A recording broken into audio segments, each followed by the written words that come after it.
Assalamualaikum everyone, welcome to the class or in the second lecture of essay material. I'm going to discuss with you the concept of democracy and the essays relevant to democracy that are asked in your CSS exam. This is one of the most important topic like good governance.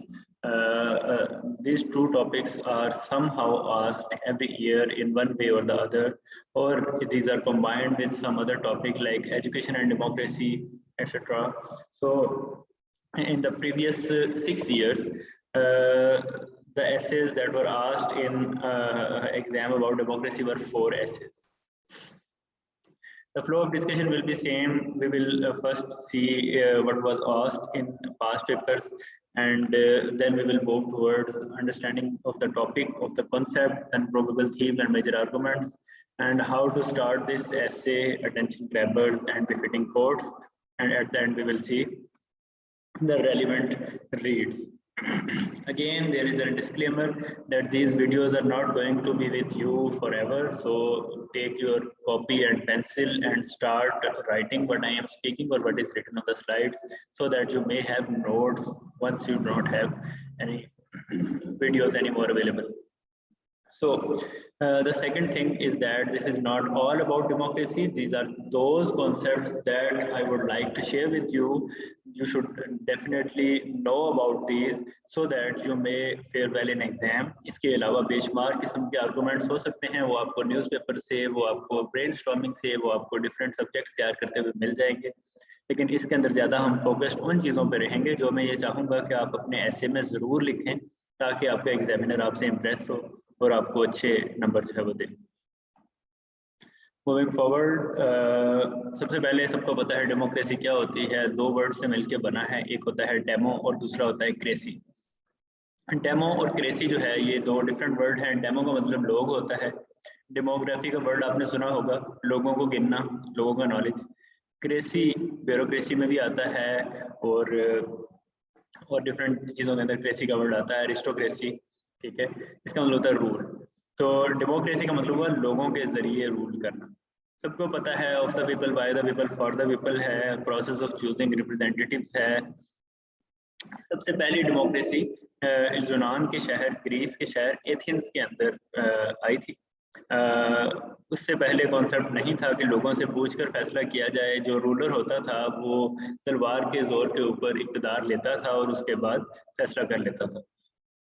लेकिन आज से तकरीबन 2500 years पहले एक शहर था Athens, वो एक सिटी स्टेट थी। सिटी स्टेट वो स्टेट होती है जो एक ही शहर हो और पूरी स्टेट, पूरा मुल्क हो, ठीक है, उसके अंदर डिफरेंट शहर ना आते हो। जैसे सिंगापुर एक सिटी स्टेट है, जैसे वेटिकन सिटी एक सिटी स्टेट है, ठीक है। तो इसी तरीके के साथ जो सिटी स्टेट्स थी वो यूनान के अंदर काफ़ी थी। डिफरेंट सिटी स्टेट्स का आपस में कंपटीशन चलता था। आपने अगर वो मूवी देखी हो 300 या फिर ट्रॉय, तो उन मूवीज के अंदर ये ग्रीस के डिफरेंट 2 सिटी स्टेट्स हैं वो आपस में लड़ती हैं। स्पार्टा एक सिटी स्टेट थी, एक एथेंस थी, वगैरह वगैरह।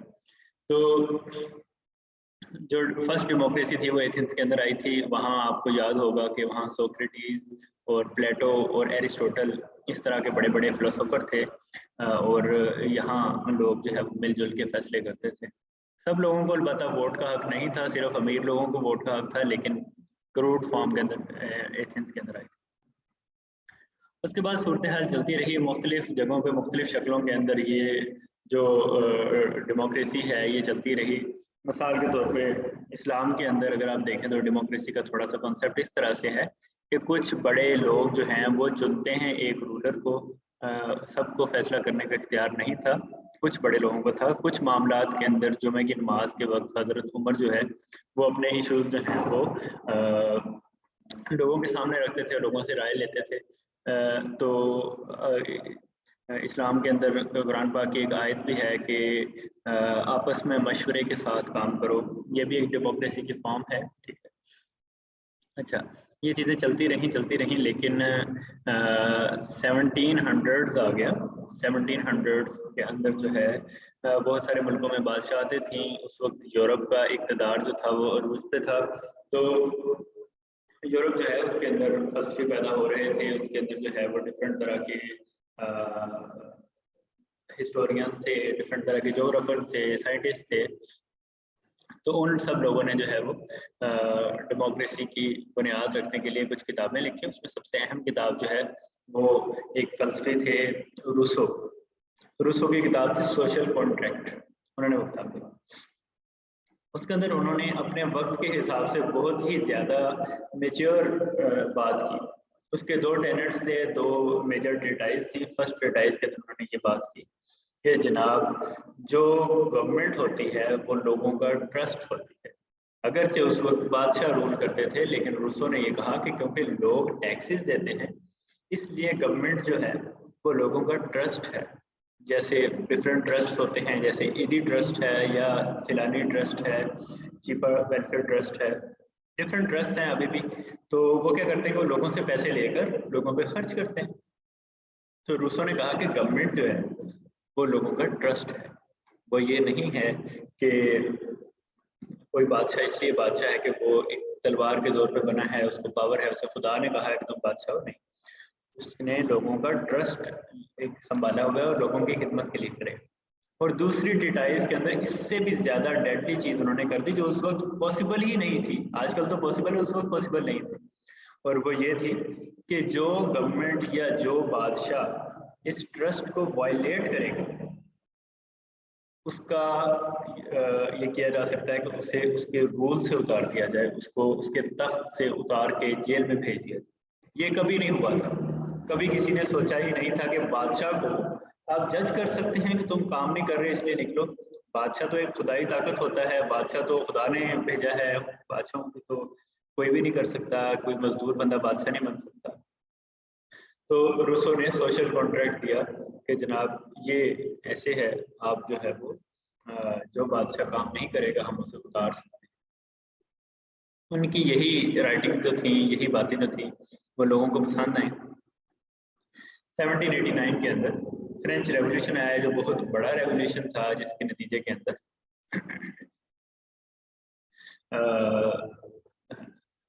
उन्होंने लोगों ने अपने बादशाह को उतार कर फांसी पे चढ़ा दिया और जमहूरियत का निज़ाम लिया। ये जमहूरियत की पहली कह सकते हैं कि फतह थी जिसके अंदर लोगों ने इक़्तिदार संभाला। डेमोक्रेसी और गुड गवर्नेंस को बहुत सारे लोग मिक्स करते हैं। ये दोनों मिले जुले भी हैं और सेपरेट कॉन्सेप्ट्स भी हैं। डेमोक्रेसी वो प्रोसेस है जिसके अंदर आप वोट डालते हैं और अपने ओपिनियन मेकिंग के अंदर कुछ रेप्स को भेजते हैं कि वो ओपिनियन करें। गवर्नेंस एक प्रोसेस है जिससे गवर्नमेंट का निज़ाम चलता है, फौज कैसे काम करेगी, इदारे कैसे काम करेंगे, लोगों को सर्विसेज कैसे प्रोवाइड की जा सकती हैं, ये गवर्नेंस है। डेमोक्रेसी गवर्नेंस नहीं है, गवर्नेंस डेमोक्रेसी नहीं है। लेकिन आप सब लोग जो हैं एग्जाम के अंदर ये वाली लाजमी तौर पे गलती करेंगे, मोस्ट कॉमन मिस्टेक है कि आप इन दोनों को मिक्स कर देंगे। आप कहेंगे कि पाकिस्तान में डेमोक्रेसी इसलिए नहीं है क्योंकि ब्यूरोक्रेसी अच्छी नहीं है, इसके कोई तुक नहीं बनती। पाकिस्तान में गवर्नेंस अच्छी इसलिए नहीं है कि ब्यूरोक्रेसी अच्छी नहीं है, ये नहीं है कि डेमोक्रेसी उससे खराब। इस तरह आप कहेंगे पाकिस्तान में इलेक्शन टाइम पे नहीं होते इसलिए अदलिया काम नहीं करती, ये भी एक डिफरेंट चीज़ है। तो आपको ये जानना है कि इलेक्शंस का प्रोसेस, रिप्रेजेंटेटिव्स को चूज करने का प्रोसेस, फैसला साजी का प्रोसेस, ये डेमोक्रेसी है। और चीज़ों को एग्जीक्यूट करना, चीज़ों की मशीनरी को चलाना, चीज़ों के अदारों को चलाना, उनके जो है किसी मुल्क के अदलिया को चलाना, सारी चीज़ें ये गवर्नेंस है। ये दोनों जो कॉन्सेप्ट्स हैं ये दोनों सेपरेट कॉन्सेप्ट्स हैं और आपको सेपरेट ही देखने होंगे। हाँ, ये काफ़ी सारी चीज़ों में ओवरलैप जरूर करते हैं। जैसे हमने एक आइडियल गवर्नेंस के फीचर्स पढ़े थे, ऐसे ही हम features of an ideal democracy देखेंगे, जिसमें सबसे पहले इफेक्टिव पार्टिसिपेशन। एक होती है पार्टिसिपेशन जो हमने गवर्नेंस में देखी थी, और एक होती है इफेक्टिव पार्टिसिपेशन। अब हमारे यहाँ इसकी मिसाल ऐसे दी जा सकती है कि जब वोटिंग होती है, इलेक्शंस होते हैं, तो एक हल्के के अंदर बेशुमार लोग वोट डालते हैं, मर्दों ख़वातीन वोट डालते हैं। तो आप ये बताइए कि क्या ख़वातीन जो होती हैं वो वोट अपनी मर्जी से डालती हैं, ओपिनियन अपनी मर्जी से बनाती हैं, या उनकी ओपिनियन जो है ज़्यादातर मर्दों से कह सकते हैं कि ली हुई होती है।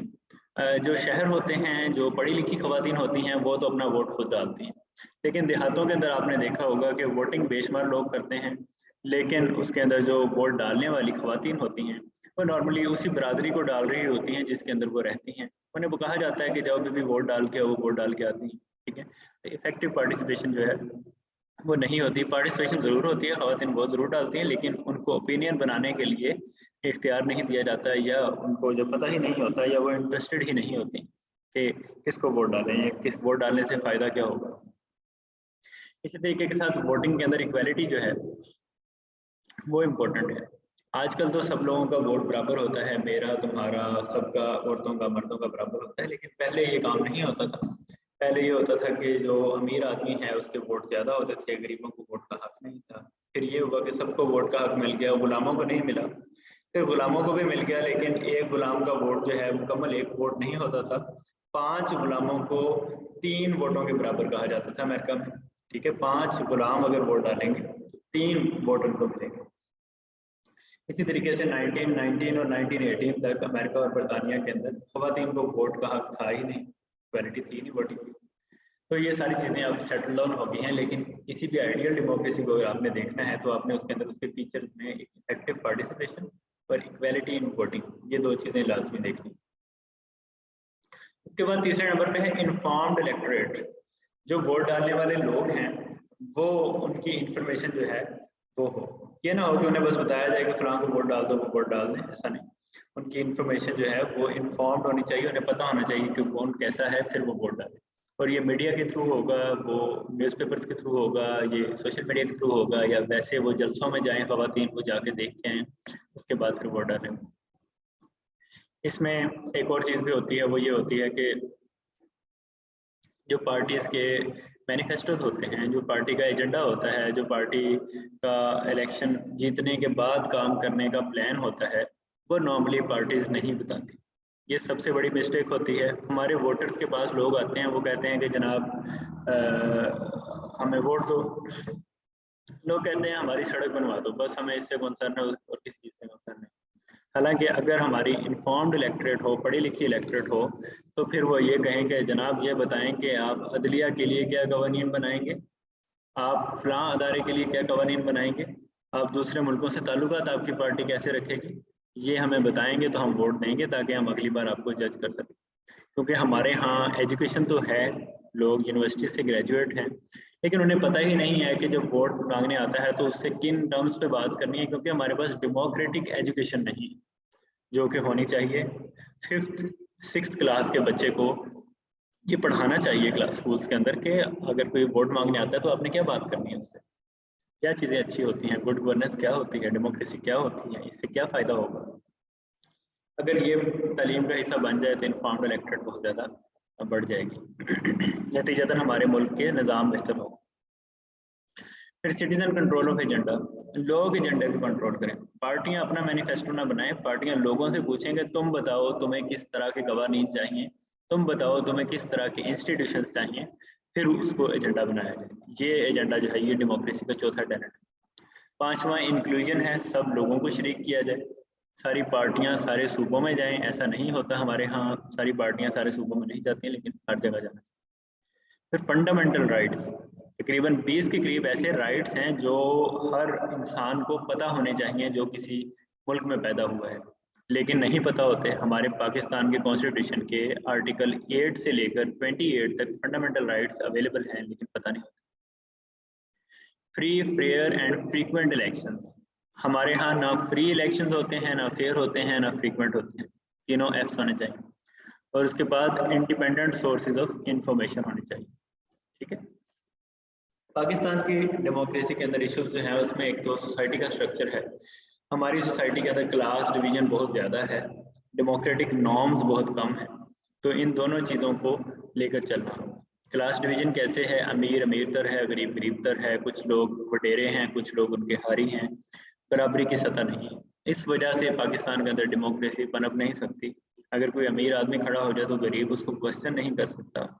हमारे यहाँ डेमोक्रेटिक नॉर्म्स भी नहीं है, हमारे घरों के अंदर भी एक बड़े की चलती है, उसके बाद हमारे स्कूलों के अंदर भी टीचिंग ऐसी होती है कि टीचर ही सही कह रहा होता है। उसके बाद हमारे जो है यूनिवर्सिटीज़ है उसमें भी यही होता है। आगे आप अगर डिफरेंट लाइफ के अंदर जाएं तो स्ट्रीट के अंदर भी एक दो बड़े लोग होंगे, बाकी लोगों की बात नहीं सुनेंगे। अगर मोहल्ले की भी पॉलिटिक्स है, किसी डिपार्टमेंट के अंदर कोई यूनियन नहीं होगी, कोई एसोसिएशन नहीं होगी, तो लोगों को डेमोक्रेटिक नॉर्म्स का आइडिया ही नहीं है। लोग ज़्यादातर यहाँ डिक्टेटरशिप पसंद करते हैं अपनी डेली लाइफ के अंदर। नतीजतन क्या होता है कि वो मुल्क के अंदर भी डेमोक्रेसी को प्रमोट नहीं कर पाते। दूसरा हमारा मसला सबसे बड़ा ये है कि हमारे यहाँ फेडरेटिंग यूनिट्स जो हैं, पंजाब, सिंध, बलूचिस्तान, केपी, गिलगित बल्तिस्तान, कश्मीर, ये सारे जो हैं ये इनके दरमियान स्ट्रक्चर बड़ा डिफरेंट है। डिफरेंट एथनिसिटीज़ हैं, डिफरेंट तरह के लोग हैं, उनकी डिफरेंट तरह की डिमांड्स हैं। ये हमारी डेमोक्रेसी को बहुत बड़ा चैलेंज देता है। लेकिन क्या करें, ऐसा है हमारे मुल्क के अंदर, या तो एक ही बरादरी हो, या एक ही कौमियत हो, या एक ही ज़ुबान हो, तो शायद डेमोक्रेसी ईजिली पनप सके। लेकिन यहाँ ये वाले इशूज़। उसके बाद पोलराइज्ड पॉलिटिक्स है। हमारे जो पॉलिटिशियंस हैं वो डिफरेंट हिस्सों में बटे हुए हैं और वो किसी भी चार्टर पे अमल नहीं करते कि हम एक मिनिमम लेवल का एजेंडा जो है वो तय कर लेते हैं। हमारे पॉलिटिशियंस हर वक्त इस ताक में होते हैं कि जहां मौका मिले, जिस पावर की तरफ से मौका मिले, हम मिलकर उसके पास चले जाएं। तो ये पोलराइज्ड पॉलिटिक्स। फिर हमारा डेमोक्रेसी का प्रोसेस डिसकॉन्टिन्यूस प्रोसेस है। इलेक्शन ही नहीं होते टाइम पे, इसलिए डेमोक्रेसी नहीं पनप पाती। और फिर एंड पे वही कि इन्फॉर्म्ड इलेक्टोरेट नहीं होता, लैक ऑफ डेमोक्रेटिक एजुकेशन होती है। ये सारे वो इश्यूज हैं जिसकी वजह से हमारे यहाँ डेमोक्रेसी चल नहीं सकती। फिर इंस्टीट्यूशनल कैपेसिटी के अंदर इलेक्शन कमीशन का रोल आ जाता है। सोशल पैरिटी बिटवीन जेंडर्स के अंदर आ जाता है कि मर्द और औरत के दरमियान पैरिटी बहुत ज़्यादा है, फ़र्क बहुत ज़्यादा है। इस पे मैंने यूट्यूब पे एक वीडियो भी बनाई है कि पाकिस्तान कैसे सेकंड वर्स्ट कंट्री है जेंडर्स के लिए। उसके अंदर जेंडर पैरिटी इंडेक्स के ऊपर बात की हुई है। कोई 10 मिनट की वीडियो है, अगर आपको टाइम हो तो आप जरूर देखिएगा चैनल पे जाके, ठीक है। उसके अलावा इंफॉर्मेशन के बैरियर्स हैं हमारे, हर शख्स की रसाई नहीं है। अगरचे right to information act article 19A के तहत बन चुका है, लेकिन सब लोगों को इन्फॉर्मेशन नहीं दी जाती, सब पार्टी इन्फॉर्मेशन नहीं दी जाती। मिसाल के तौर पे मैं अभी अगर चला जाऊँ पीपल्स पार्टी के सेक्रेटेरिएट में, या PTI के, या नून लीग के, या किसी और पार्टी के, तो उनको कहूँ कि जनाब मुझे अपना एजेंडा दे, मैनिफेस्टो दे, तो उनके पास तैयार ही नहीं होता। वो कहते हैं नहीं ये तो नहीं, हम आपको वैसे बताते हैं, वैसे कायल करते हैं वगैरह। सॉरी। उसके बाद हमारा मीडिया बड़ा बाइस्ड होता है। आपको नजर आता है कि 2-4 चैनल जो हैं एक पार्टी की तरफ है, 2-4 दूसरी की तरफ है। कोई भी ऐसी इम्पार्शियल बात नहीं कर रहा, सबके अपने वेस्टेड इंटरेस्ट होते हैं। और फिर undefined agenda of political parties, ये पहले भी बात हो चुकी है कि वो बताते ही नहीं है कि उन्होंने क्या करना है, और लोग भी पूछते नहीं कि आपने क्या करना है, तो नतीजतन कुछ भी नहीं होता।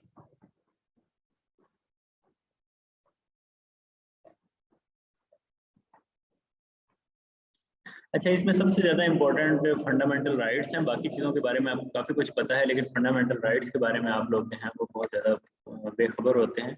तो हम इसको ज़रा एक नज़र देखते हैं और ज़रा डिटेल के साथ पढ़ते हैं, ताकि हमें पता चले कि हमारे फंडामेंटल राइट्स असल में क्या क्या हैं और वो कैसे फॉलो होते हैं। ये जो फंडामेंटल राइट्स की बात कर रहा हूँ, ये इसलिए भी कर रहा हूँ कि डिफरेंट एसेज के अंदर आप इनको कोड कर सकें। सिर्फ एक ऐसे का मटेरियल नहीं है। Fundamental rights are based on different essays. ये एक तरह का अलग लेक्चर होना चाहिए, लेकिन मैं डेमोक्रेसी के अंदर इसलिए कर रहा हूँ क्योंकि इसका पार्ट बन सकते हैं इजीली। तो जनाब हमारा जो कॉन्स्टिट्यूशन है उसका जो आर्टिकल 7 है, वैसे आपको बताना चाहता हूँ कि वो पाकिस्तान की डेफिनेशन है। कभी CSS के इंटरव्यू के अंदर आपसे पूछा जाए कि पाकिस्तान क्या है, तो डेफिनेशन ऑफ स्टेट ये है। इसके अंदर है the state means the federal government, Majlis Shura, provincial government, provincial assembly and such local and other authorities in Pakistan as are by law empowered to impose any tax or cess। ये state है, ठीक है। कि पाकिस्तान की फेडरल गवर्नमेंट, पाकिस्तान की parliament, provincial parliament, provincial government, local government, या ऐसी authorities जो टैक्स लगा सकती हैं, वो गवर्नमेंट है, वो स्टेट है। लेकिन सबसे अहम फंडामेंटल राइट्स है मेरे ख्याल में, ये राइट्स जो है ये हर बच्चे को 5th क्लास में, 6th क्लास में पढ़ा देने चाहिए, ताकि उसे पता हो कि वो इस मुल्क में रहता है तो उसे क्या क्या फ़ायदे मिल सकते हैं अगर वो उसके लिए फाइट करें। कुछ मुल्कों के अंदर ये फ़ायदे जो हैं आपको बगैर फ़ाइट किए मिल जाते हैं, हमारे जैसे मुल्क के अंदर ये चीज़ें जो हैं ये हमें फ़ाइट करके ही मिलती हैं, लेकिन एनी केस हमें जो है वो ये चीज़ें आइडिया होना चाहिए कौन सी मिल सकती हैं या कौन सी नहीं मिल सकती। सबसे पहले आर्टिकल नंबर 8 अगर आप देखें तो इसमें ये है कि जो लॉज इनकंसिस्टेंट हैं कॉन्स्टिट्यूशन ऑफ फंडामेंटल राइट्स के साथ, वो कहीं भी अगर बनाए जाएंगे तो वो इलीगल होंगे। ठीक है, सबसे अहम चीज़ है फंडामेंटल राइट्स जो हैं वो इतने ज़्यादा अहम हैं कि मुल्क का कोई भी कानून जो है वो उसके आगे हेज है। Any law or any custom or usage having the force of law insofar as it is inconsistent with the rights conferred by this chapter shall to the extent of such inconsistency be void। ठीक है, ये void हो जाएंगे। Article 8 बहुत ज़्यादा important है, ये आप डिफरेंट जगहों पे लिख सकते हैं कि फलां राइट फलां लॉ या फलां एक्ट किस तरीके से void है, क्योंकि ये फंडामेंटल राइट्स को कह सकते हैं अपोज कर रहा है। उसके बाद नंबर 9 जो है security of a person. In rights को आप लोग रट्टा लगा लें, ये आपके जगह जगह काम आएंगे आपके एग्जाम के अंदर, डिफरेंट एसेस के अंदर, डिफरेंट पाकिस्तान अफेयर्स के अंदर जब भी रेलिवेंट बात आएगी तो आप कानून का कॉन्स्टिट्यूशन का हवाला देंगे और आपने सिर्फ 20 राइट्स याद किए होंगे, लेकिन आपका एग्जामिनर बहुत ज़्यादा इम्प्रेस होगा, उसे लगेगा कि इस बंदे ने बहुत तैयारी की। नंबर 9 के ऊपर सिक्योरिटी ऑफ पर्सन है। No person shall be deprived of life और liberty save in accordance with the law. ठीक है, लॉ के अगेंस्ट अगर चलेगा तो ठीक है, उसको सिक्योरिटी उसकी खतरे में आ सकती है, लेकिन अदरवाइज उसकी लाइफ और लिबर्टी को कोई नुकसान नहीं पहुंचाया जाएगा। उसके बाद जनाब safeguards as to arrest and detention है, ये काफ़ी बड़ा है, लेकिन इसका जो मेन पॉइंट है वो मैं आपको बता देता हूँ। वो ये है कि किसी भी शख्स को अरेस्ट करने के बाद ऐसा नहीं होगा कि ताहयात उसको जेल में डाल दिया जाए, उसको 24 घंटों के अंदर अंदर मजिस्ट्रेट के पास पेश करना होता है और कोर्ट के मुताबिक प्रोसीजर करना होता है। जब उसे मजिस्ट्रेट के पास पेश किया जाएगा तो जाहिर है वो बताएगा कि मुझे गलत अरेस्ट किया गया है, तो उसकी आवाज़ अदलिया तक चली जाएगी, उसका केस फाइल हो जाएगा। ठीक है, अब अगर आपसे मिसिंग पर्सनस का केस हो कि जो पर्सनस मिसिंग हैं वो किस कानून के तहत उनको की वायलेशन है, तो आप कहेंगे कि article 10 of constitution of Pakistan is safeguard as to arrest and detention, and article 10 part 2 says that every person who is arrested and detained in custody shall be produced for a magistrate within a period of 24 hours of such arrest, excluding the time necessary for the journey from place of arrest to the court। यानी court तक लेके जाने के लिए time जो है वो अलग है, लेकिन 24 घंटों के अंदर अंदर उसे पेश करना होगा अदालत के सामने। उसके बाद उसी का पार्ट 2 है article 10A right to fair trial for determination of his civil rights and obligations और any criminal charge against him a person shall be entitled to a fair trial and due process. ठीक है, कोई भी ऐसा trial नहीं उसके against किया जाएगा जो कानून से दूर हो या फिर वो ऐसा हो कि उसके अंदर उसको फेयरनेस का एलिमेंट ना हो। ये एक इम्पोर्टेंट चीज़ है, ये आपने ध्यान में रखना। उसके बाद स्लेवरी और फोर्स्ड लेबर जो है आर्टिकल 11 के तहत ये प्रोहिबिट कर दिए गए हैं, ये मुल्क के अंदर नहीं हो सकते। All forms of forced labour, किसी को आप ज़बरदस्ती बांध कर काम नहीं करवा सकते, उसको पैसे देने पड़ेंगे। फिर child labour, no child below the age of 14 years shall be engage in any factory और माइन, यानी 14 साल से कम उम्र जॉब नहीं कर सकता, 14 साल से ज़्यादा उम्र बच्चा जो है वो जॉब कर सकता। फिर आर्टिकल 12 देखें, protection against retrospective punishment. Retrospective punishment क्या होती है? रेट्रोस्पेक्टिव पनिशमेंट ये होती है कि आप किसी को ऐसे पनिशमेंट दे रहे हैं जो पनिशमेंट जो है उसको पिछली सजा के पिछले एक्शन के लिए दी जा रही है। यानी जब कानून एग्जिस्ट ही नहीं करता था तब उसने कोई काम किया, उसके बाद कानून बन गया, तो उसको जो है वो रेट्रोस्पेक्टिव अगर आप पनिशमेंट दे रहे हैं तो फिर ये गलत होगा, ये उसका फंडामेंटल राइट है कि वो उसको चैलेंज कर सके। ठीक है, इसमें दो चीज़ें आ जाती हैं, एक तो ये कि किसी ऐसे कानून के लिए जो बाद में बना है उसके लिए पनिशमेंट दें आप, पहले काम हुआ बाद में कानून बना फिर पनिशमेंट दें, ये गलत होगा। और दूसरा ये है कि आप जो है उसकी पेनल्टी जो है वो ज़्यादा डाल दें उस चीज़ से जितने उसने काम किया है, ये भी गलत है। आर्टिकल 13 अगर आप देखें तो डबल पनिशमेंट और सेल्फ इंक्रिमिनेशन के लिए है, ठीक है। डबल पनिशमेंट ये होती है कि किसी ने चोरी की, आपने उसे 10 साल की सजा दे दी, 10 साल के बाद दोबारा उसे सजा सुना दी कि अब 10 साल की और सजा, डबल पनिशमेंट नहीं होगी, ठीक है।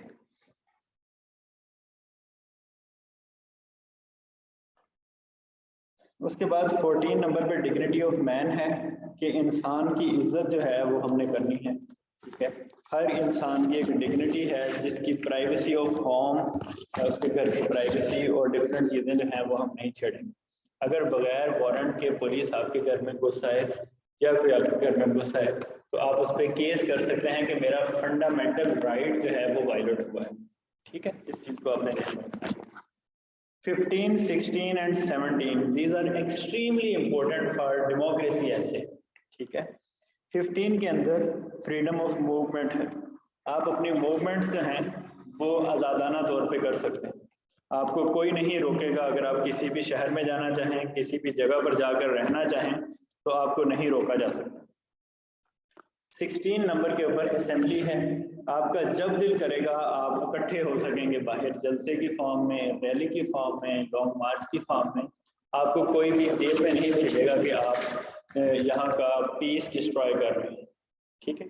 ये फ्रीडम ऑफ असेंबली है। और 17 पे फ्रीडम ऑफ एसोसिएशन है, आप में से जिसका जब दिल करेगा आप 4-5 लोग मिलकर अपनी पार्टी बना सकते हैं, अपनी एसोसिएशन बना सकते हैं, अपना ट्रस्ट बना सकते हैं या अपना कोई कंसोर्शियम बना सकते हैं। 18 नंबर के ऊपर freedom of trade, business and profession है, ये भी इम्पोर्टेंट है। कभी भी गवर्नमेंट आपको ये नहीं रोक सकती कि आप फलां काम ना करें, फलां प्रोफेशन ना चूज करें, फलां जो है आप बिजनेस ना करें, ठीक है। इन चीज़ों से गवर्नमेंट नहीं रोक सकती, आप जो करना चाहें आप कर सकते हैं, ठीक है। कुछ केसेस के अंदर जो है वो रोका जाता है गवर्नमेंट या लोग, सिर्फ गवर्नमेंट ही नहीं कोई दूसरा इंसान भी नहीं रोक सकता। मिसाल के तौर पे एक बाजार में फर्ज करें एक कपड़े की दुकान है और मैं अपनी दूसरी कपड़े की दुकान बनाना चाहता हूँ, तो कोई बिजनेसमैन मुझे मना नहीं कर सकता कि तुम अपनी दुकान ना बनाओ, ठीक है। मैं कोर्ट में जाके कह सकता हूँ कि इसने मेरा फंडामेंटल राइट जो है वो वायलेट किया है। और फंडामेंटल राइट्स की इतनी पावर है कि उसके लिए अगर कोई उसके अगेंस्ट कानून भी बना हो तो वो भी वॉइड हो जाता है, लेकिन फंडामेंटल राइट एग्जिस्ट करता रहता है। फिर 19 नंबर इंपॉर्टेंट है freedom of speech, extremely important है डेमोक्रेसी ऐसे के लिए, गवर्नेंस के लिए। जहां भी आप पार्टिसिपेशन का जिक्र करेंगे, फ्रीडम का जिक्र करेंगे, जेंडर का जिक्र करेंगे, freedom of speech is important. आपको बोलने की आज़ादी है, एक्सप्रेशन की आज़ादी है, प्रेस की आज़ादी है, आपको जो है वो इस्लाम की ग्लोरी और integrity, security, defence of Pakistan, इन चीज़ों के ऊपर आप जो है वो रिस्ट्रिक्शन लगा सकते हैं। इस्लाम के ऊपर, इस्लाम के अगेंस्ट ना बात हो, मुल्क की सिक्योरिटी या मुल्क के डिफेंस से रिलेटेड ना बात हो, ये ऐसी बात ना हो जो दूसरे मुल्कों के साथ हमारे ताल्लुकात ख़राब कर रही। इसके अलावा आप हर चीज़ की फ्रीडम ऑफ स्पीच रखते हैं। 19A is right to information act, that we have already seen, ठीक है। हर शहरी जो है उसे इंफॉर्मेशन का हक है कि वो कोई भी इंफॉर्मेशन जो है वो ले सकता है। उसके बाद 20 के अंदर freedom to profess religion and to manage religious institutions, कोई भी मज़हब हो, इंसान बता सकता है कि मैं उस मज़हब का हूँ और उसकी इंस्टीट्यूशन, उसकी मॉस्क, उसकी चर्चेज, उसके मंदिर, उसकी सारी चीज़ें जो हैं गुरुद्वारे वो मेंटेन कर सकते हैं। कोई भी गवर्नमेंट, कोई भी इंसान दूसरे इंसान को रोक नहीं सकता पाकिस्तान के अंदर कि आप ये काम ना करें। उसके बाद 21 पे है safeguard against taxation for purposes of any particular religion. अगर किसी खास रिलीजन के तहत कोई टैक्स लगता है तो दूसरे आदमी को मजबूर नहीं किया जाएगा कि वो टैक्स लगाए। मिसाल के तौर पे इस्लाम अगर ज़कात लेता है तो क्रिश्चियंस को नहीं कहा जाएगा कि आप भी ज़कात दो, या इस्लाम अगर उशर लेता है तो ये नहीं कहा जाएगा क्रिश्चियंस को कि आप भी उशर दो।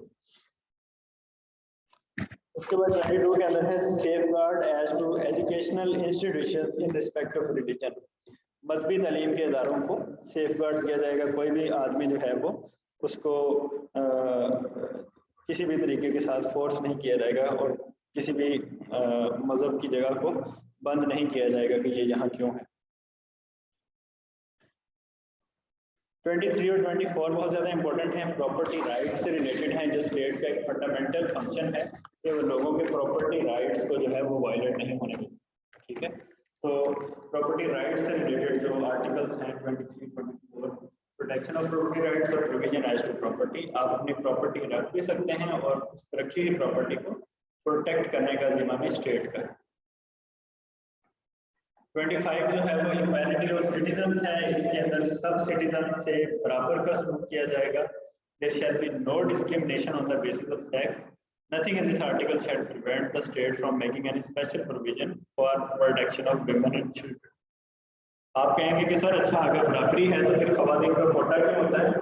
उसकी बात की गई है कि स्टेट जो है वो बच्चों और औरतों के लिए खास किस्म के कानून बना सकती है ताकि उनको स्पेशली गार्ड किया जाए, क्योंकि हिस्टोरिकली उनको गार्ड नहीं किया जाता।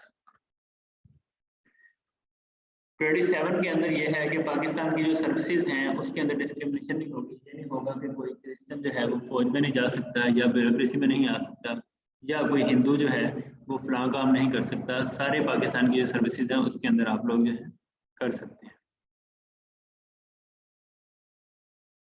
उसके बाद 28 के अंदर जनाब आता है preservation of language, script and culture. सारे पाकिस्तान के जो कल्चर्स हैं उनकी लैंग्वेज, उनका स्क्रिप्ट, लिखने का तरीका, इन सबको जो गवर्नमेंट है वो करेगी। 25A जो है ये, और 26 हमसे स्किप हो गया तो वो हम देख लेते हैं। 25A है राइट टू एजुकेशन। 5 से 16 साल के बच्चों को कंपल्सरी तालीम देना जो है ये फंडामेंटल राइट है।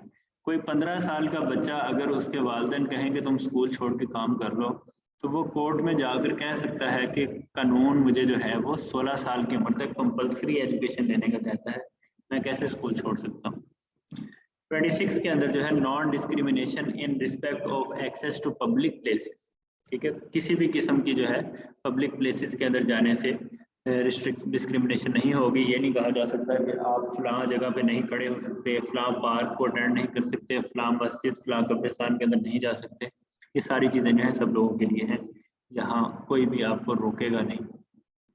तो जनाब ये तकरीबन 20 के करीब फंडामेंटल राइट्स थे, जिसमें dignity of man, equality of citizens, right to education, right to information, protection of property और freedom of speech, association, assembly, trade, business, services, सारी चीज़ें जो है इसके अंदर है। ये इसके ऊपर मैं टाइम इसलिए लगा रहा हूँ क्योंकि ये एक्सट्रीमली इम्पोर्टेंट है, और ये आपके पाकिस्तान अफेयर्स, आपके करंट अफेयर्स, आपके किसी भी ऐसे के अंदर आप कोई भी आर्टिकल अगर कोट करेंगे तो आपका एग्जामिनर जो है वो बहुत ज़्यादा आपसे इम्प्रेस होगा।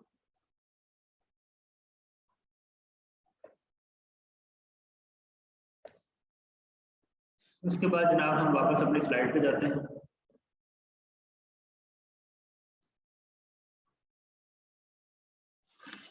इसमें होप्स वगैरह जो है इसके ऊपर हमने पूरा क्लास के अंदर देख लिया होगा। ठीक है, तो बाकी रेट्स भी होंगे जो आपको हेल्प करेंगी। हम जो है इसकी छोटी सी आउटलाइन करते हैं। अगर डेमोक्रेसी की होप्स एंड हर्डल्स आती हैं तो हम सबसे पहले देखेंगे कि होप्स और हर्डल्स कैसे डिटरमिन की जाती हैं। ये डिटर्मिनेशन जो है ये इन पॉइंट्स के साथ होगी जो हमने ऊपर डिस्कस किए थे कि अगर कहीं effective participation, voting, informed electorate, citizen control of agenda, inclusion, fundamental rights, free fair election, independent sources of information, ये किसी मुल्क में होंगे तो डेमोक्रेसी के लिए होप्स होंगी, ये नहीं होंगे तो हर्डल्स। फिर हम बताएंगे पाकिस्तान के लिए कौन कौन सी होप्स हैं, पाकिस्तान के लिए कौन कौन सी हर्डल्स हैं, और पाकिस्तान की डेमोक्रेसी की कंडीशन को कैसे सही किया जाता है। इससे रिलेटेड हम आगे अपने जो स्टडी पैक है उसके अंदर भी देखेंगे कि आपको कहाँ से हेल्प मिल सकती है मज़ीद। थीम 2 के अंदर democracy and illiteracy don't move together, इसके अंदर हम ये करेंगे, सबसे पहले 5-6 पैराग्राफ्स लिखेंगे कि डेमोक्रेसी क्या डिमांड करती है। इसमें फीचर्स ऑफ डेमोक्रेसी वही होंगे जो शुरू में हमने डिस्कस किए।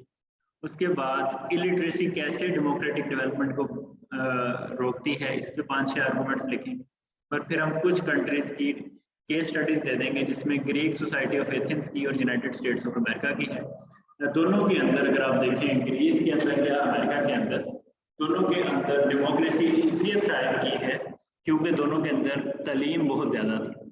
अमेरिका के अंदर भी लोग 100% पढ़े लिखे थे उस वक्त जब उन्होंने इनकलाब लेके आए, और ग्रीक सोसाइटी ऑफ एथेंस के अंदर भी बहुत ज़्यादा स्कॉलर्स की इज्जत थी और बहुत ज़्यादा पढ़ाई का रवाज था, इंटेलेक्चुअल थॉट्स का रवाज था।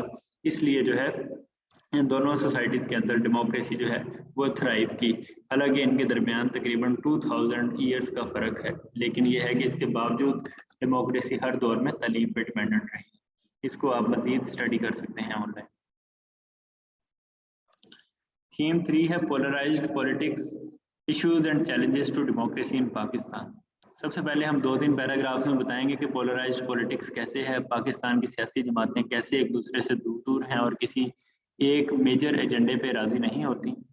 उसके बाद हम बताएंगे कि पोलराइज्ड पॉलिटिक्स कैसे डेमोक्रेसी का बिगेस्ट चैलेंज है। 5-6 पैराग्राफ हम लिखेंगे जिसके अंदर हम स्ट्रक्चर ऑफ सोसाइटी को डिस्कस करेंगे, जेंडर डिवीजन को, एथनिक कॉन्फ्लिक्ट्स वगैरह को। उसके बाद हम देखेंगे कि इस सिचुएशन को कैसे चेंज किया जा सकता है, सजेशंस देंगे 2-3 पैराग्राफ में। और फिर हम कनाडा की केस स्टडी दे सकते हैं जिसके अंदर एक हारमोनियस और टॉलरेंट नेशन है, डिफरेंट ग्रुप्स, मुसलमान भी हैं, सिख भी हैं, क्रिश्चियंस भी हैं, इररिलीजियस लोग भी हैं, लेकिन सारे मिलकर को एग्जिस्ट कैसे कर रहे हैं, इसकी जो है वो हम दे सकते हैं। या इसी इंटरनेट से देख सकते हैं कि कनाडा के अंदर कैसे डिफरेंट लोग जो है इकट्ठे रहते हैं। इस ऐसे को कैसे स्टार्ट करें, इसके लिए लिटरेरी लाइन जो है वो E.M. फोस्टर की है, 2 cheers for democracy, one because it admits variety and the 2 because it permits criticism। ये बड़ी इंपॉर्टेंट लाइन है, इससे मैंने अपना ऐसे स्टार्ट किया था, आप भी कर सकते हैं। इसी तरीके के साथ आप ऐसे भी कर सकते हैं, मैंने पर्सनलाइज्ड लाइन लिखी है कि how can anyone govern a nation that has 246 different kinds of चीज। Charles de Gaulle said this, and the same can be molded for Pakistan that has 46 varieties of ethnicity। या polarized politics के ऐसे के लिए use कर सकते हैं। Attention grabbers के अंदर अगर आप आए तो लिंकन का सबसे बड़ा, अब्राहम लिंकन का कॉल है, you can fool some of the people all the time and all of the people some of the time, but you can not fool all of the people all of the time. उसके बाद democracy is based on the conviction that there are extraordinary possibilities in ordinary people. Harry Emerson का बोल है। Woodrow Wilson साहब मेरे favourite American president थे, उनका बोल है, I believe in democracy because it releases the energies of every human being. Alfred E Smith का बोल है कि all the ills of democracy can be cured by more democracy. Relevant reads के ऊपर हम थोड़ा सा टाइम स्पेंड करेंगे। सबसे पहले तो आपने फंडामेंटल जो राइट्स हैं, fundamental rights in the constitution of Pakistan, उनको आपने स्टडी करना है। ये मैं साथ स्टडी टूल खोल लेता हूं ताकि आपको आइडिया हो जाए कौन कौन सी चीज़ें हैं। कनाडा की केस स्टडी की मैं बात कर रहा था, ये जनाब कनाडा की केस स्टडी है जो आपके सामने अभी खुल जाएगी। इसके अंदर बताया गया है कि कनाडा के अंदर डेमोक्रेसी बेहतर करने के लिए क्या क्या तजावीज़ हैं, क्योंकि वहाँ डिफरेंट तरह की सोसाइटीज़ रहती हैं, ठीक है, वो डिफरेंट मशवरे दे रही हैं। ट्रांसपेरेंसी कैसे बेहतर करनी है, मीडिया एंड कम्युनिकेशंस को कैसे बेहतर करना है, फाइट अगेंस्ट करप्शन कैसे करनी है, एम्पावरिंग लोकल गवर्नमेंट्स कैसे होगी, उसके बाद human rights and fundamental freedoms को कैसे आप लोगों ने जो है देखना है। तो ये देखेंगे, ये टोटल इसके अंदर जो सोल्यूशंस हैं वो आप पाकिस्तान के ऊपर इम्प्लीमेंट कर सकते हैं, क्योंकि दोनों की सोसाइटी जो हैं वो डिफरेंट एथनिसिटीज से, डिफरेंट रिलीजन से मिलकर बनी। ह्यूमन राइट्स सिस्टम्स को कैसे बेहतर किया जा सकता है, माइग्रेशन को कैसे कंट्रोल किया जा सकता है, विमेन राइट्स जो हैं ह्यूमन राइट्स उनको कैसे बेहतर किया जा सकता है, human rights of children and adolescents इनके राइट्स को कैसे किया जा सकता है, freedom of opinion and expression इसको कैसे आप बेहतर कर सकते हैं। उसके बाद आपके पास आ जाता है justice, rule of law, security of the individual, इनको कैसे आप बेहतर कर सकते हैं।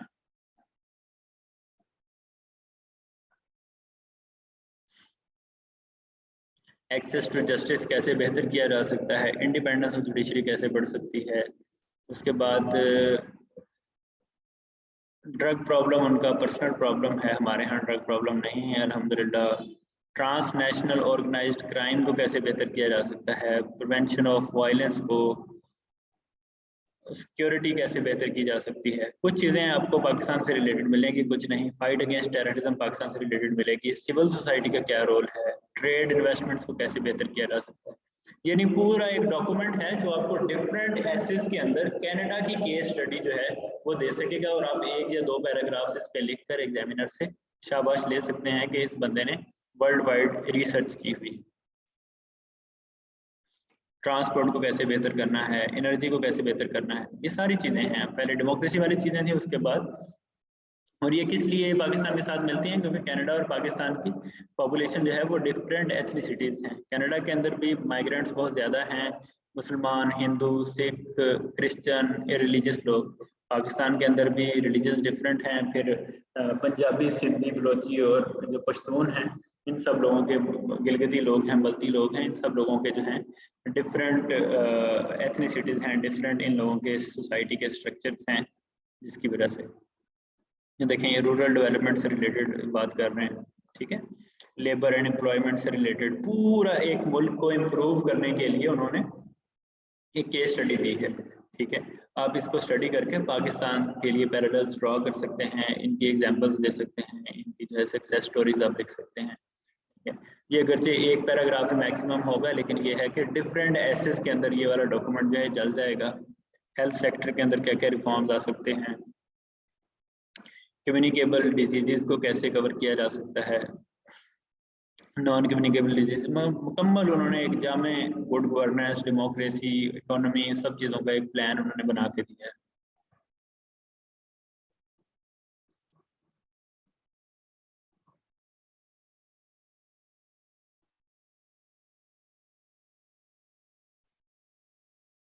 फिर नीचे प्लान ऑफ एक्शन पूरा दिया हुआ है, किस किस तरीके से किया जा सकता है, कहाँ कहाँ से हेल्प मिलेगी, फाइनेंसिंग कहाँ से आएगी, इम्प्लीमेंटेशन कहाँ से आएगी, पूरा तरीकाकार उन्होंने दिया हुआ है। ये मुझे बड़ी ज़बरदस्त जो है वो फाइल मालूम हुई कनाडा से रिलेटेड जो है। उसके बाद हम अगली रेलिवेंट रीड देखते हैं, बिल्डिंग डेमोक्रेसी इन पाकिस्तान। ये कैमरॉन मैकेंजी साहब हैं, एक राइटर हैं, बुक राइटर हैं, उन्होंने पाकिस्तान के केस से रिलेटेड लिखा है। ये अगर आप चैप्टर पढ़ते हैं कि पाकिस्तान के अंदर कैसे डेमोक्रेसी बेहतर की जा सकती है और क्या क्या मसाइल हैं, तो आप बड़े अच्छे तरीके से अपने आर्गूमेंट्स दे सकते हैं। ये मैंने पूरी बुक्स इसलिए शेयर नहीं की ताकि आप लोग जो हैं अपना टाइम वेस्ट ना करें और सिर्फ वो चीज़ें करें जो हमें इम्पोर्टेंट है, हमारे पेपर के लिए इम्पोर्टेंट है। डेमोक्रेसी का रोड मैप कैसे बन सकता है।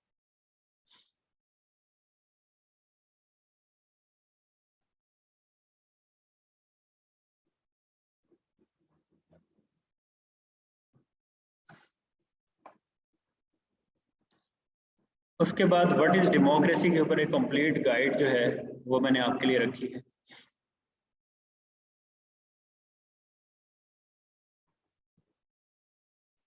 What is democracy, key elements of state organised under democratic principles कौन कौन से हैं। फंडामेंटल फ्रीडम हो, फंडामेंटल राइट्स हो, election free, fair and frequent हो, रूल ऑफ लॉ हो, सेपरेशन ऑफ पावर्स हो, पार्लियामेंट बेहतर काम कर रही हो, डेमोक्रेटिक प्लूरलिज्म हो, गवर्नमेंट एंड अपोजिशन इकट्ठी चल रही हो, public opinion and freedom of media हो, डिसेंट्रलाइजेशन हो, डेमोक्रेटिक गवर्नेंस हो, पॉलिटिकल एजुकेशन हो, ठीक है। और फ्यूचर ऑफ डेमोक्रेसी क्या है। फिर एंड पे इन्होंने भी बुक्स दी हुई हैं कि कौन कौन सी बुक्स जो हैं अगर आप पढ़ेंगे तो आप ज़्यादा बेहतर इसके अंदर काम कर सकेंगे। तो खैर बुक्स पढ़ने की ज़रूरत नहीं है, लेकिन ज़्यादा इम्पोर्टेंट ये है कि आपको जानकारी हो जाए इसके बारे में कि डेमोक्रेसी असल में क्या है, ठीक है। ये वो रीड्स हैं जो आपको हेल्प करेंगी आपकी डेमोक्रेसी के अंदर। ये वो बुक्स वाला सेक्शन आ गया है, इसमें फ्रीडम हाउस की वेबसाइट इन्होंने बताई है, ये खोल के देख लेते हैं।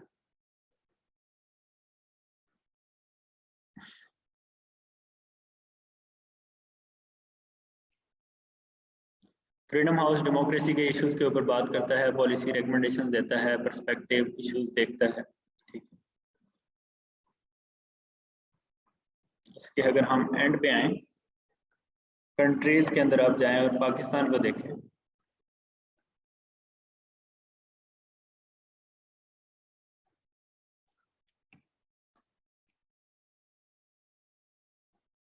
पाकिस्तान के अंदर फ्रीडम इंडेक्स 37 है 100 में से पॉइंट्स, ठीक है। और इस तरीके के साथ आप जो है वो अपना डिफरेंट डेटा एक्सट्रैक्ट कर सकते हैं। इश्यूज अगर देखें तो क्या क्या इश्यूज हैं मेन इनके पास।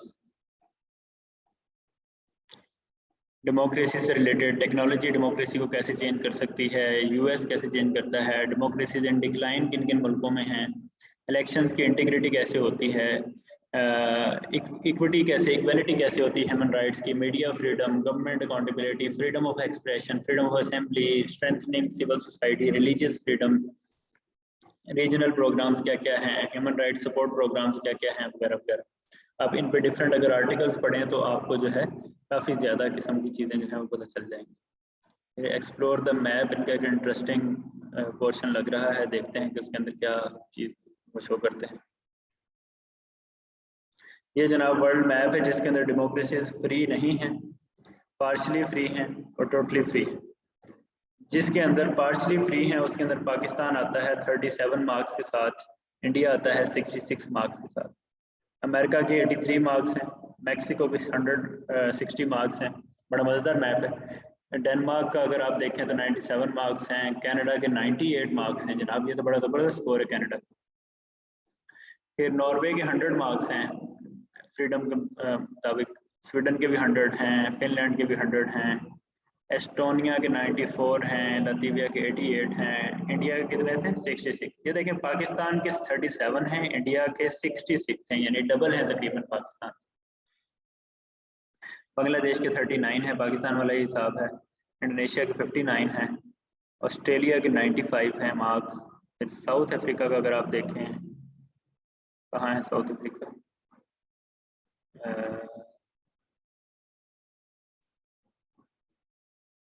साउथ अफ्रीका कहाँ गुम गया, ये 79 मार्क्स हैं। नमीबिया के 77 हैं, यानी अफ्रीका के भी कुछ कंट्रीज के अंदर बड़ी अच्छी फ्रीडम का इंडेक्स है एज कम्पेयर टू पाकिस्तान। अगर आप इंटरनेट फ्रीडम देखें तो उसमें पाकिस्तान का स्कोर देखते हैं कितना है। पाकिस्तान के जनाब 25 नंबर है 100 में से, और इंटरनेट पे फ्रीडम नहीं है।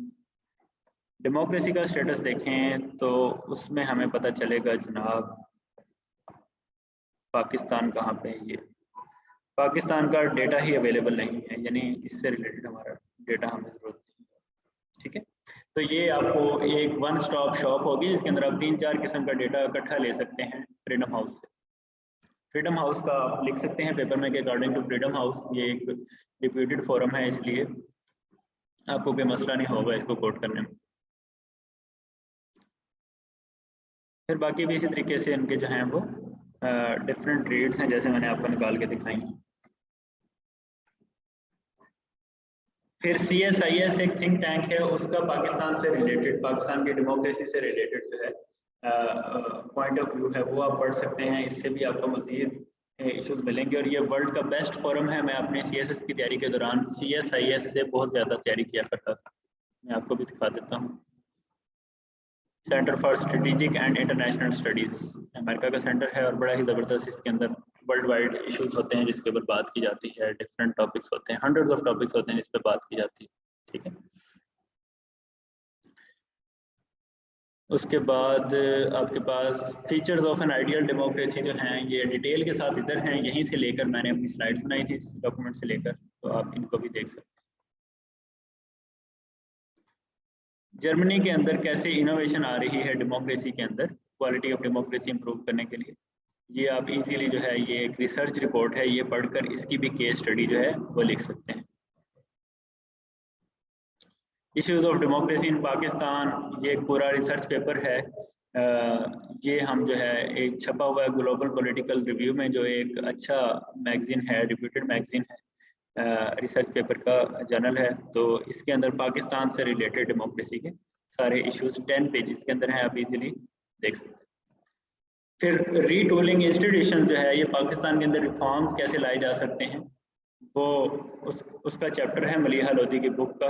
ठीक है, रीटूलिंग इंस्टीट्यूशंस के नाम से इसने पूरा एक वे फॉरवर्ड बताया हुआ है, चैप्टर नंबर 9 है, इशरत हुसैन ने लिखा है, ये आप पढ़ सकते हैं। सैयद अकबर एस-ज़ैदी की बुक है, द आर्टिकल है the improbable future of democracy. ये आप अगर पढ़ते हैं तो आपको काफ़ी ज़्यादा इसके बारे में पता चलेगा कि पाकिस्तान में डेमोक्रेसी का क्या फ्यूचर है। और उसके बाद द प्रॉमिस ऑफ डेमोक्रेसी के नाम से एक आर्टिकल है, I don't know who is the author, but this is very small article. I think ये कोई अखबार में छपा हुआ आर्टिकल था, ये इम्पोर्टेंट लगा था, मैंने ये शेयर कर दी। तो जनाब आप जो है इतने सारे आपके पास रिसोर्सेज हैं डेमोक्रेसी और डिफरेंट चीज़ों को पढ़ने के। इसमें कनाडा की जो केस स्टडी है ये तो आपको डिफरेंट सेक्टर्स के लिए है, रीटूलिंग इंस्टीट्यूशंस भी डिफरेंट सेक्टर्स के लिए है, तो ये आप जो है कर सकते हैं। इन दोनों को हम मूव करके रिपोर्ट्स के अंदर डाल देते हैं ताकि आप जो है केस स्टडीज एंड रिपोर्ट्स के अंदर डाल सकते हैं। या खैर आप लोगों ने देख लिया कहाँ पड़ा हुआ है, इसी जगह पर रखते हैं, ठीक है। तो उसके बाद हम थोड़े से वीडियो रिसोर्सेज की तरफ चलते हैं कि सॉरी वीडियो कह रहा हूँ, ऑनलाइन रिसोर्सेज की तरफ चलते हैं। इसमें फ्रीडम हाउस तो हमने देख लिया है, नेशनल डेमोक्रेटिक इंस्टीट्यूट ये हम देख लेते हैं कि ये क्या है। इसकी वेबसाइट इंपॉर्टेंट है, आपको देखनी चाहिए, मैंने आप लोगों के लिए स्पेशल क्यूरेट की है NDI के नाम से।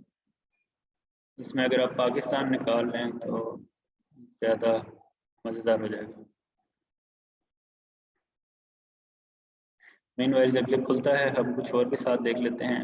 वर्ल्ड मूवमेंट फॉर डेमोक्रेसी एक वेबसाइट है जो अच्छी है, आपको डेमोक्रेसी से रिलेटेड डेटा दे सकती है। उसके बाद protectdemocracy.org और Westminster foundation.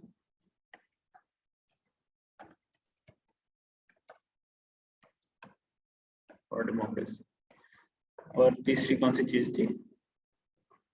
World movement for democracy.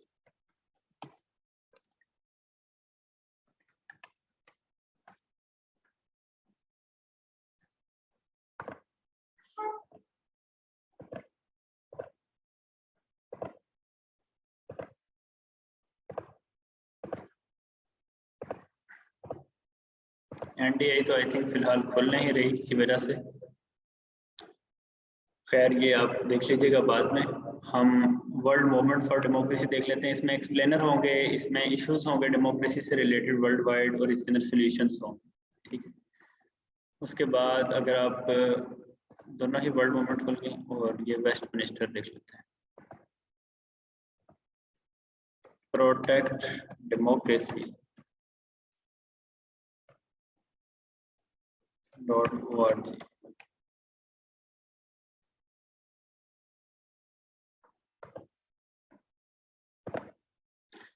Democracy को किस तरह से डेंजर से बचाया जा सकता है, थ्रेट को क्या अंडरस्टैंड करना है, ये सारे आर्टिकल्स जो हैं प्रो डेमोक्रेसी ये इस पे छपते हैं, आप ये पढ़ सकते हैं मज़ीद अंडरस्टैंडिंग के लिए।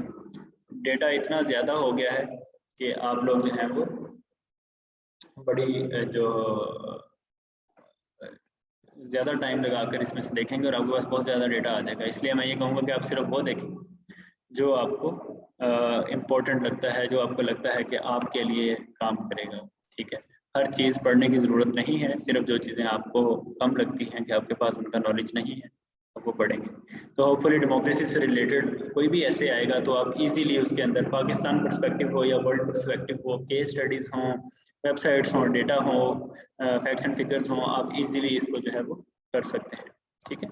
तो ये लेक्चर हम इधर ही स्टॉप करते हैं और उसके बाद हम लोग जो है अगला लेक्चर देखेंगे किसी और टॉपिक।